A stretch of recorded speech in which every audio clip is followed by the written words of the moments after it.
Debemos recordar que hablamos de una condición intermedia con su correspondiente presión o temperatura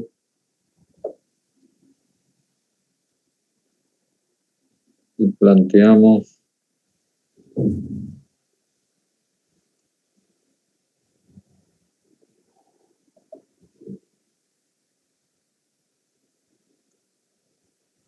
esto que estoy graficando. Ya voy a borrar porque tengo que corregir esta curva.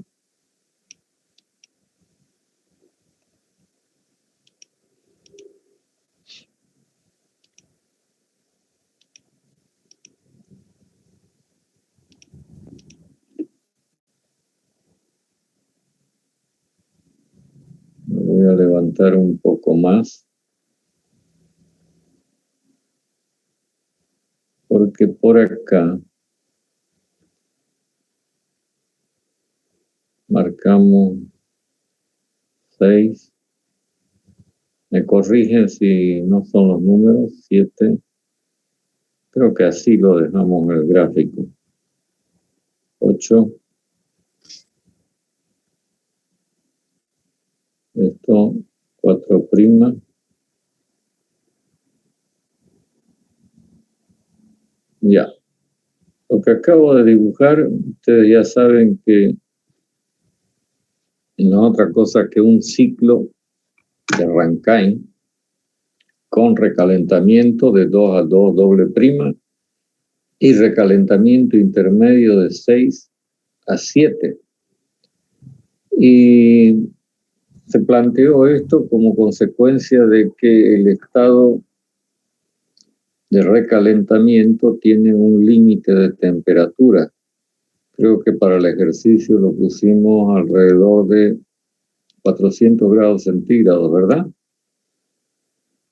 Es decir, que la temperatura T sub 2 doble prima es igual a la temperatura 7 y hablamos de una temperatura del orden de 400 grados centígrados. A esto adicionamos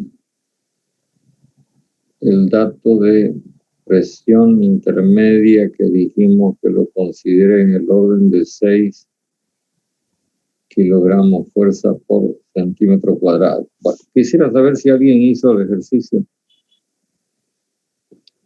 y me puede ir transfiriendo los datos, contando los datos. Hay un señor que parece que es el más dedicado y en varias oportunidades ya me ayudó. Nos ayudó. La entropía 2' doble. A ver, voy a ir anotando. El estado 2 doble prima se caracteriza por que tiene una entalpía ¿de cuánto? 767.57 calorías por kilogramo y una entropía que va a hacer falta para la determinación del estado 6 de ¿cuánto? 1.617. 617 Sí. kilocalorías por kilogramo grado Kelvin. Con este dato de entropía y la presión intermedia que estamos planteando, o la que esté más próxima a 6, seguramente usted ya determinó el estado 6. Y entonces, en primer lugar, me puede avisar si se trata de una mezcla o no. Hice con presión de 5 kilogramos fuerza, ingeniero. Ya. 5. Ok. Y sale mezcla.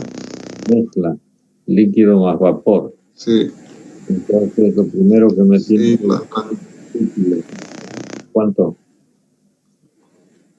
Título calidad 0.98.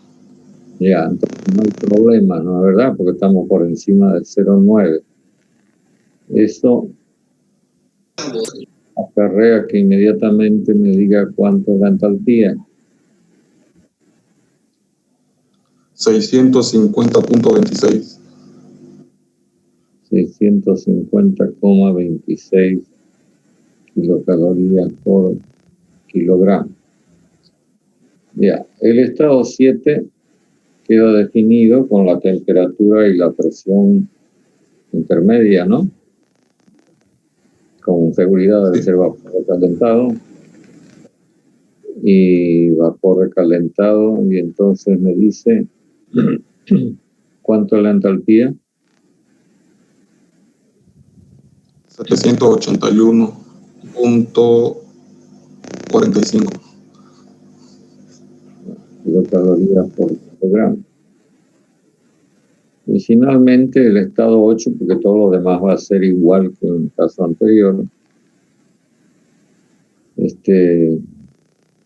me tiene que decir con el valor de la entropía en 7, ¿no? Dígame cuánto es la entropía en 7. 1.864. 864 kilocalorías por kilogramo grado Kelvin. Lo tengo que anotar para que no haya confusión. Y entonces el estado 8, ¿qué arroja? Vapor recalentado, saturado, mezcla, ¿qué? Salió mezcla en el mezcla. Líquido más vapor. Título. 0.9. No puede ser. ¿Sí?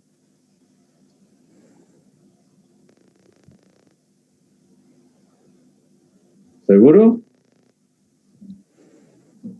Sí, ingeniero, así me salió.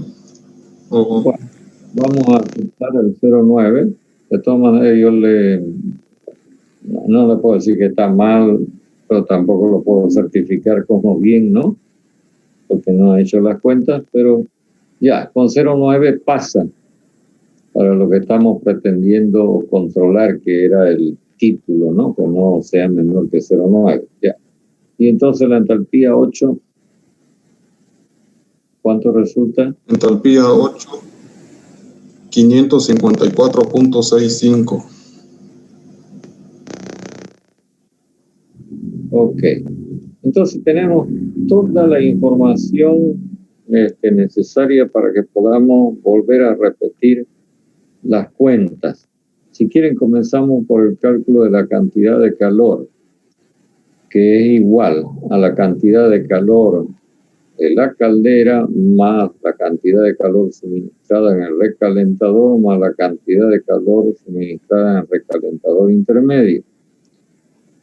En la caldera no es otra cosa que la entalpía 2 menos la entalpía 5. ¿Cierto? Me van siguiendo, me corrigen si hay algo que no les parece. Más, en el recalentador es la entalpía 2 doble prima menos la entalpía 2. Y en el recalentador intermedio es la entalpía 7 menos la entalpía 6. Si usted tiene la cuenta, avíseme cuánto es que subo. 872.65. Fíjense que acá estamos sumando de una manera simple, ¿no? Porque ya dijimos que el flujo másico que atraviesa todos y cada uno de los equipos que forman parte de la instalación es exactamente el mismo, ¿no? Es decir, que cuando pasa 1 kilo por la caldera, pasa 1 kilo por el recalentador y pasa 1 kilo por el recalentador intermedio. Por eso es que podemos hacer una suma simple, porque ese kilo base es exactamente igual en todos los casos. En lo que respecta a la turbina, tendríamos para la primera sección de la turbina la entalpía 2 doble prima menos la entalpía 6. Cante.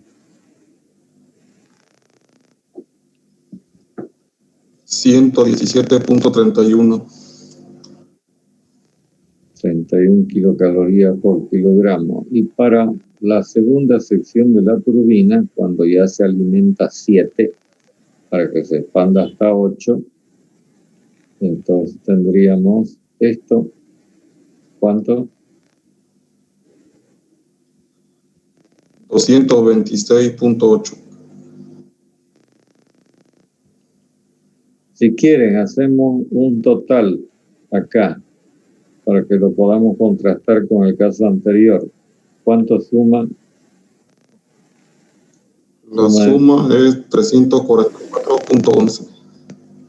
44,11. ¿Cuánto era en el caso anterior? ¿12?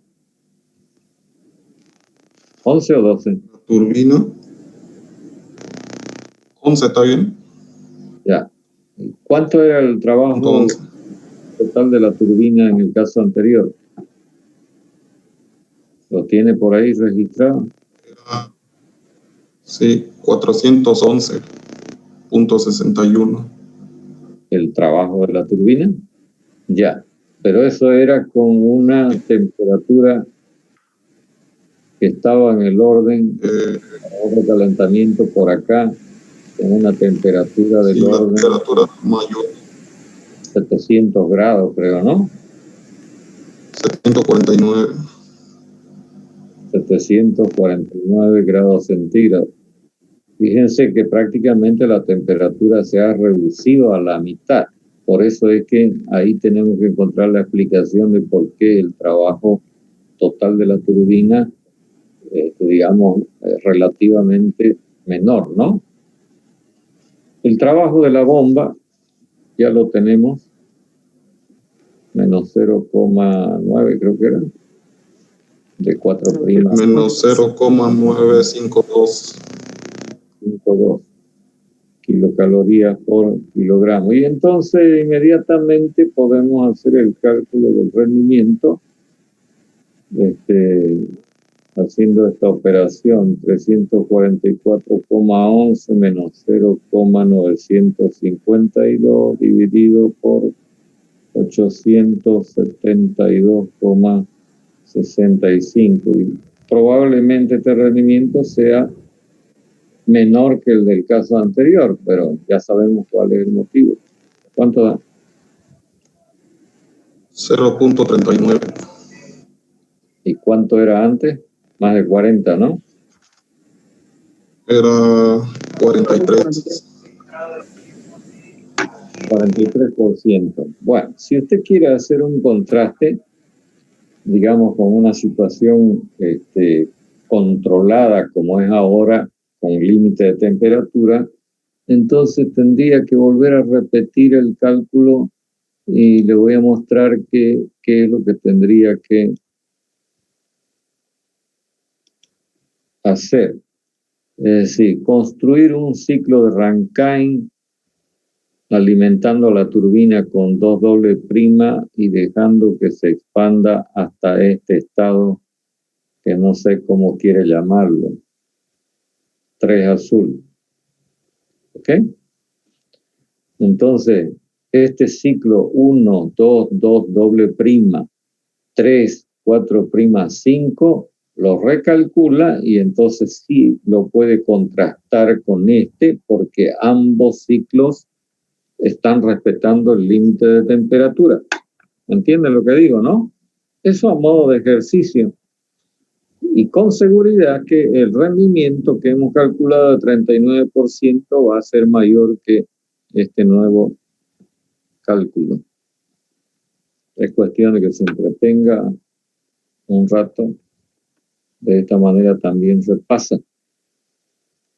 ¿Listo? Bueno, la conclusión de todo esto es que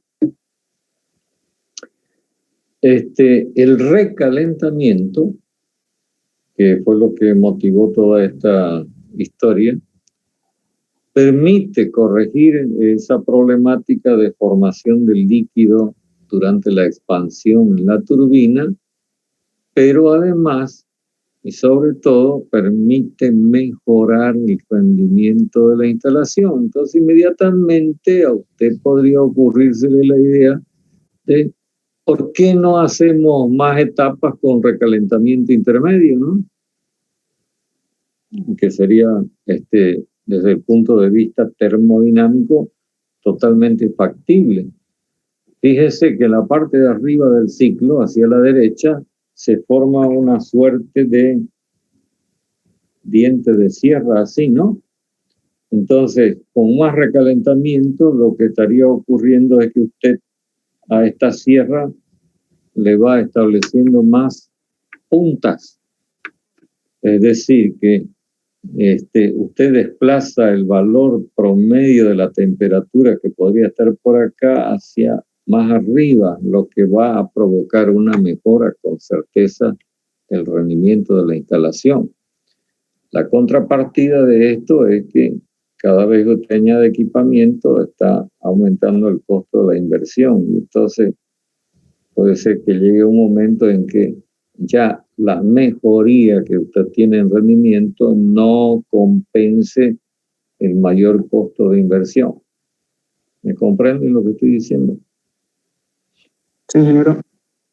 Lo que ocurre normalmente es que a medida que aumenta el número de etapas de recalentamiento intermedio, el rendimiento, si bien mejora de manera cada vez más atenuada. No sé si me explico. Podría ser que el rendimiento tenga un comportamiento que al comienzo sube rápidamente, pero después se va atenuando, haciéndose algo en su comportamiento como esta curva, ¿no ven? Por eso es que llega un momento en que ya no conviene seguir aumentando el número de etapas de recalentamiento intermedio. Bueno, no sé si tienen alguna pregunta en relación con todo esto que hemos tratado de plantear. Y como siempre, les vuelvo a recalcar, ustedes en el documento que yo les mandé pueden hacer un seguimiento de toda esta historia que estamos contando. Ingeniero, una consultita. En el documento que mandó se viene a hacer ciclo de recalentamiento nomás, ¿verdad? Porque no hay el de con recalentamiento intermedio. Ya, pero digamos que es una proyección, pues, ¿no? Por eso es que estamos tocando todas las cosas, ¿no? Es decir, yo voy dando un ejemplo donde podamos ir avanzando, ¿no? Con lo que se refiere a las mejoras en el ciclo. Pero no hay ninguna diferencia, pues, ¿no? Entre que sea un recalentamiento, sean 2 o 3, ¿no? El tratamiento de los cálculos es similar, ¿no? ¿Lo ven? Sí, ingeniero. ¿O tiene alguna duda?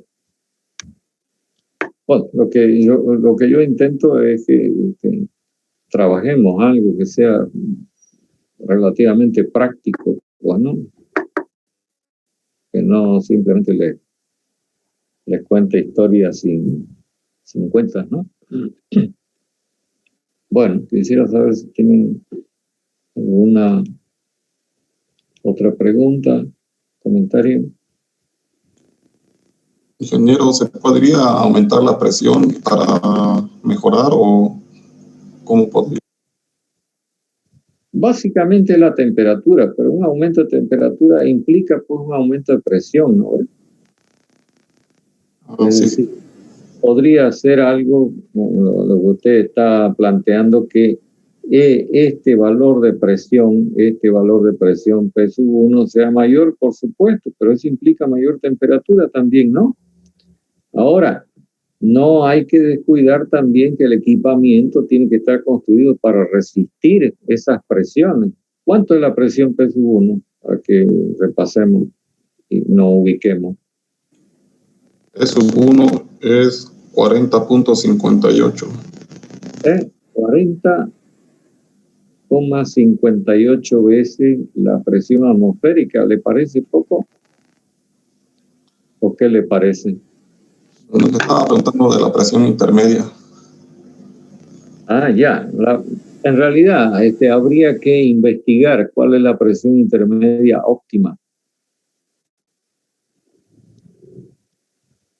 Porque acá simplemente de prepo nomás hemos puesto 5, pues, ¿no? Para el cálculo. Entonces, si usted quiere entretenerse un poquito, haga nuevas cuentas poniendo 6, poniendo 4 y verá, pues, ¿no? En realidad, cuando se diseña una cosa de esta, pues se hace todo un estudio pormenorizado de las cosas, ¿no? Buscando siempre optimizar los valores, ¿no?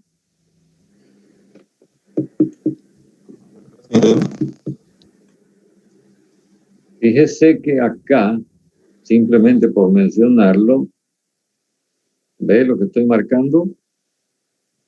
Casi nos quedamos cortos, ¿no? Si es que este dato es correcto. Casi nos quedamos cortos en el afán de hacer el recalentamiento intermedio para que el proceso de expansión se corra hacia la derecha y no haya problemas con el título. Lo que significa que usted debería corregir el diagrama TS porque este punto 8 está ubicado acá adentro de la campana. Lo que pasa es que yo hago un dibujo sin tener idea de los datos, pues, ¿no? Entonces sería bueno, como ejercicio, que usted ubique correctamente, de acuerdo con los datos que hemos manejado, los puntos dentro del diagrama TS. ¿Entienden? Sí, ingeniero. Bueno, espero que lo hagan, pues, ¿no? ¿Alguna otra cosa?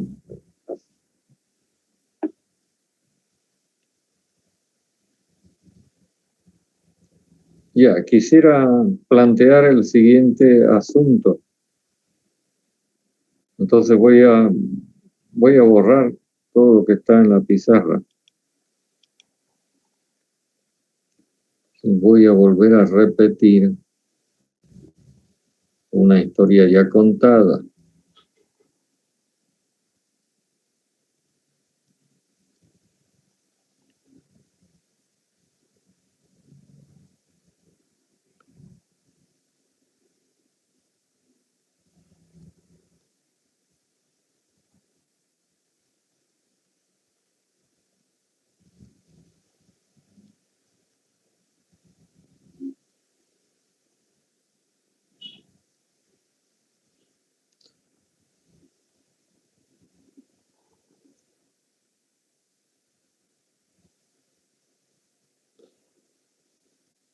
Ya no me salen muy rectas las líneas, pero espero que se entienda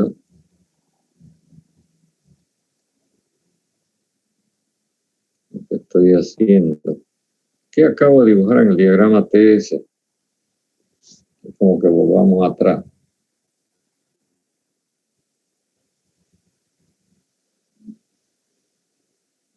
¿Qué es ciclo de Carnot? Un ciclo de Carnot. Y ya sabemos que este es el superciclo, mejor. Pero ahora voy a construir otro ciclo.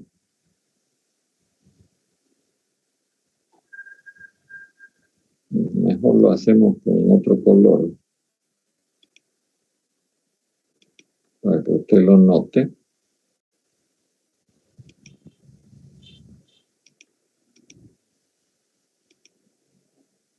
Vamos a poner con rojito para que usted lo note. Y ahora hacemos esto. Y hacemos esto. Estas dos líneas que yo he trazado en rojo son paralelas. Llamémosle 3' a este estado, llamémosle 4' a este otro estado. Entonces, acá tenemos dos ciclos dibujados en el mismo diagrama. El ciclo 1, 2, 3, 4 y el ciclo 1, 2, 3', 4', 1. ¿Qué tienen de común?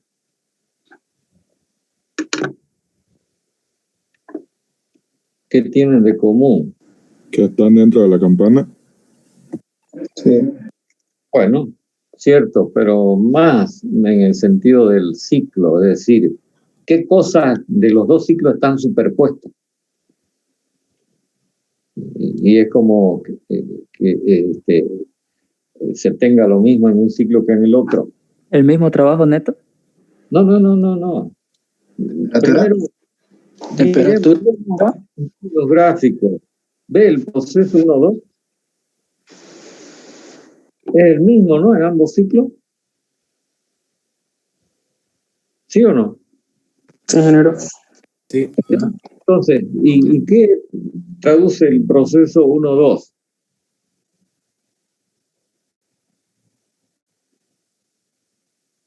Usted tiene un líquido que se convierte en vapor. Es el proceso que estaría ocurriendo en las instalaciones que hemos venido estudiando en la caldera, pues, ¿no? Y para ello, entonces, se requiere una cantidad de calor que se recibe de parte de la fuente caliente, que viene a ser el área que está por debajo del proceso 1-2, en este diagrama TS. No lo voy a rayar porque si no lo vamos a llenar de cosas el diagrama. ¿Qué es lo distinto? Que, por ejemplo, la expansión que antes la considerábamos ejecutada en la turbina 2-3, ahora está siendo 2-3'. Pero, ¿qué diferencia entre el proceso 2-3 y el 2-3'?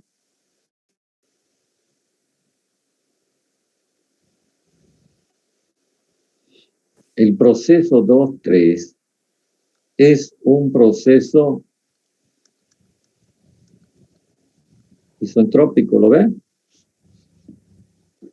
¿Sí o no? Sí, ingeniero.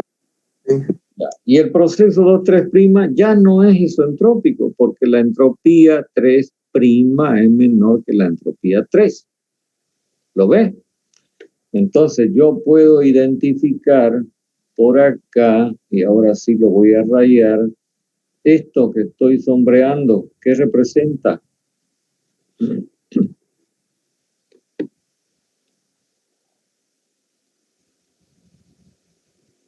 ¿Qué representa el área por debajo de una transformación reversible en el diagrama TS? Y lo acabo de decir.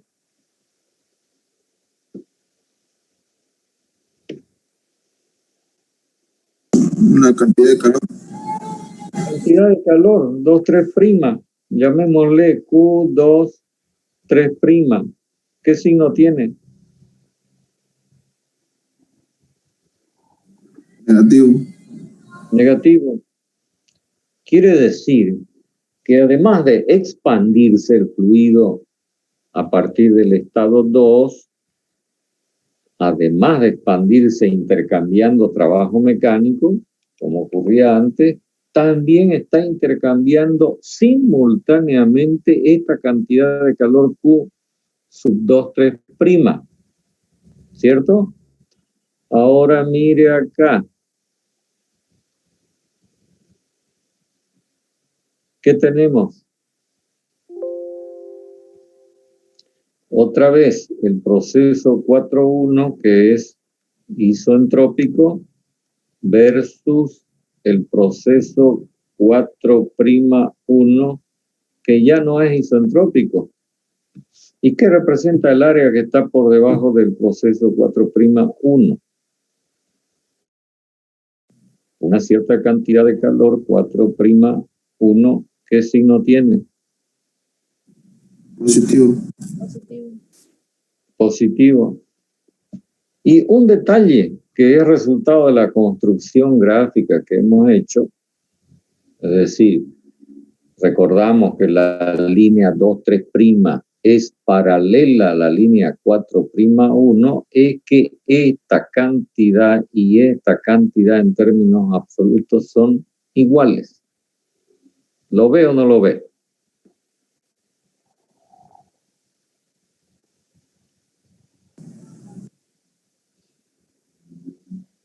Entonces, a partir de esto, me imagino que esta cantidad de calor que se cede durante el proceso 2-3' la puedo suministrar en la misma instalación al mismo fluido, pero durante el proceso 4'1. ¿Entiende lo que estoy planteando? Es decir, sacamos de un sitio y lo pasamos a otro sitio de la misma instalación. Esta operación de transferencia de calor dentro de la instalación se conoce con el nombre de regeneración. Y entonces al ciclo 1, 2, 3', 4', 1 lo vamos a conocer con el nombre de ciclo regenerativo. ¿Está claro? Sí, entonces, fíjese en este detalle. Si yo le pregunto a cuánto es igual el rendimiento del ciclo regenerativo, entonces usted me va a tener que decir cómo es el trabajo mecánico versus la cantidad de calor suministrada. Ahora, esta cantidad de calor que estoy anotando acá, Q sub 1, corresponde al proceso 1-2. Y entonces es la misma cantidad en el ciclo de Carnot que en este nuevo ciclo que lo estamos llamando ciclo regenerativo. Ahora le pregunto acerca del trabajo mecánico. ¿Cómo es el trabajo mecánico del ciclo regenerativo versus el ciclo de Carnot? Y otra vez tenemos que apelar a la construcción geométrica. Es decir, el área encerrada por el ciclo 1, 2, 3, 4, 1, ¿cómo es con relación al área encerrada por el ciclo 1, 2, 3', 4', 1? Repito que esas dos líneas rojas son paralelas.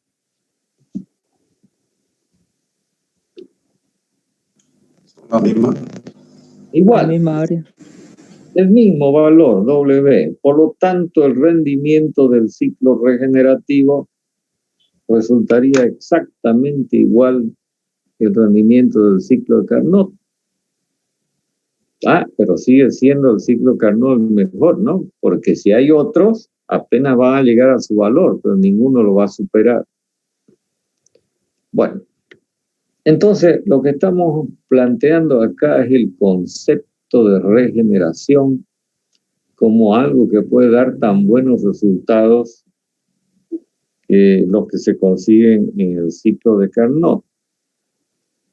El asunto que vamos a plantear a continuación es cómo ya en la práctica se intenta aplicar este concepto de regeneración, porque acá hay un problema y creo que aquí lo vamos a parar, bueno, nos va a dar para más. Fíjese, estamos planteando que la máquina que antes hacía el proceso de expansión 2-3, destinado solamente a intercambiar calor, este trabajo mecánico, ahora intercambie también al mismo tiempo calor. Y no existe ninguna máquina que sea eficiente haciendo las dos cosas.